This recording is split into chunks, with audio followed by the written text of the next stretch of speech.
Bueno, vamos a resolver el ejercicio 4.16 del libro de Sengel, cuarta edición. Entonces la idea es leer el enunciado para ir tomando cositas que nos pueden servir o analizando cosas antes de empezar a resolver el ejercicio. Ok, entonces considera el flujo bidimensional incompresible y estacionario por un ducto convergente como el de la figura 4.16. Acá tenemos el de la figura 4.16.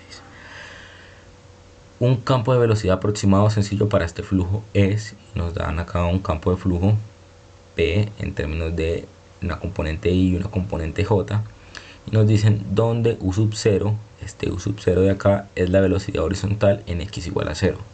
Luego nos dicen, note que en esta ecuación se ignoran los efectos viscosos a lo largo de las paredes, pero es una aproximación razonable para toda la gran parte del campo de flujo.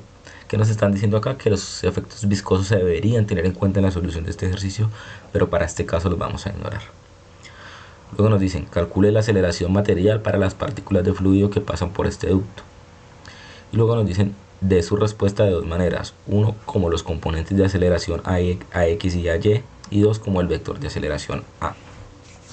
Listo, entonces comencemos a resolver el ejercicio. Primero que todo nos están pidiendo la aceleración material para las partículas del fluido. Entonces eso nos lleva al concepto de aceleración total o aceleración material. Entonces la aceleración total o aceleración material es aquella aceleración que está compuesta de una aceleración local y una aceleración convectiva, ¿sí? Entonces en este caso la aceleración total depende de la aceleración local, que es la aceleración que depende del tiempo, y de la aceleración convectiva, que es la aceleración que depende de cada uno de las direcciones del flujo en el ducto en este caso. Ok, entonces para empezar a resolver el ejercicio vamos a empezar con la aceleración en x en cada una de las componentes. Para la aceleración en x tomamos la fórmula que está establecida para esta dirección, que es la derivada parcial en u con respecto al tiempo, más u por la derivada parcial de u con respecto a x, más b por la derivada parcial de u con respecto a y. ¿Qué pasa acá en este caso? Entonces acá empezamos a utilizar los datos que nos dieron en el ejercicio. El ejercicio nos dice que el flujo es bidimensional, es decir, que solo tenemos componentes en i y en j, no en z. Entonces no vamos a tener un flujo en este caso en tres dimensiones. Luego nos dice que es incompresible, es decir, que la densidad no varía. Y por último, y no menos importante, nos dice que el flujo es estacionario. ¿Qué quiere decir? Que la velocidad del flujo no varía con respecto al tiempo. ¿Qué causa que el flujo sea estacionario? Que la componente de la velocidad con respecto al tiempo va a ser cero. Por eso lo estamos acá tachando con la flecha roja. ¿Ok? Entonces vamos a tener ese componente respecto a cero. Una vez teniendo eso, pues entonces empezamos a resolver las demás derivadas correspondientes a la aceleración convectiva con los valores que se nos dieron en el campo de velocidad. Entonces en el campo de velocidad nos dijeron que u es u sub 0 más b sub x, lo estamos reemplazando acá.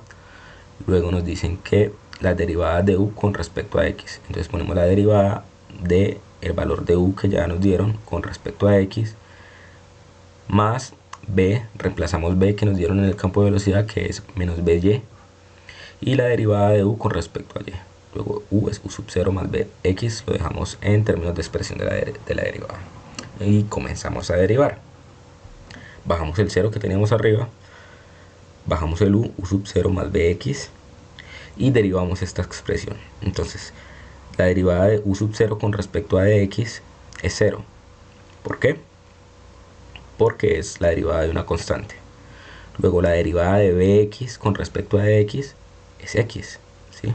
Entonces esta x se va, queda, la derivada de x es 1 y solo queda el b. Entonces acá bajamos el b.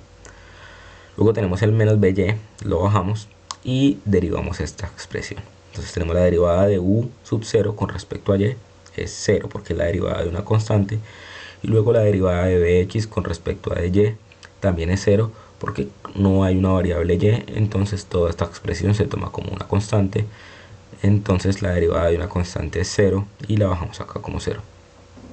Si simplificamos toda esta expresión eliminando los ceros y los ceros que están multiplicando, tenemos que la aceleración en x es igual a u sub 0 más bx, todo esto multiplicado por b, y si multiplicamos por distributiva, tenemos que la aceleración en x es b por u sub 0 más b al cuadrado por x.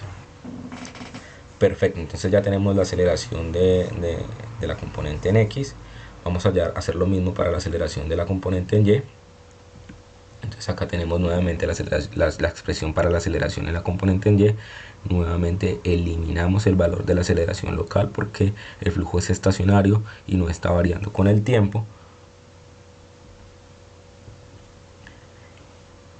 Y reemplazamos las expresiones que nos dieron en el campo de velocidad por los campos que nos están pidiendo ahí. Entonces tenemos u sub 0 más bx, la derivada de b con respecto a x, b es menos by y la dejamos con respecto a x, b menos by, y la derivada de b, la derivada de menos by con respecto a y. Y vamos a derivar. Nuevamente bajamos el 0, bajamos el u. ¿Cuál es la derivada de menos by con respecto a x? No hay un valor de x, entonces se toma como una constante, esa derivada es 0. Tenemos menos by, y la derivada de menos by con respecto a y, pues es y, ¿verdad? Porque la derivada de y es 1 y queda el menos b. Si simplificamos esta expresión eliminando los ceros y los ceros que están multiplicando otras expresiones, tenemos que la derivada, la aceleración en y es igual a b cuadrado por y.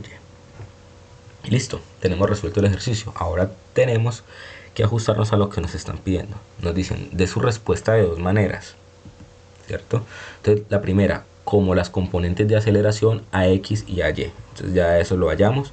La aceleración en x es igual a b por u sub 0 más b cuadrado por x, que fue la primera que hallamos. Y la aceleración en y es igual a b cuadrado por y. Ahora, de la segunda manera que nos lo piden es como el vector de aceleración a. Entonces lo escribimos. El vector de aceleración a es b por u sub 0 más b cuadrado por x, todo factor multiplicado por el vector y más b cuadrado por y multiplicado por el vector j. Y con esto tenemos el ejercicio finalizado.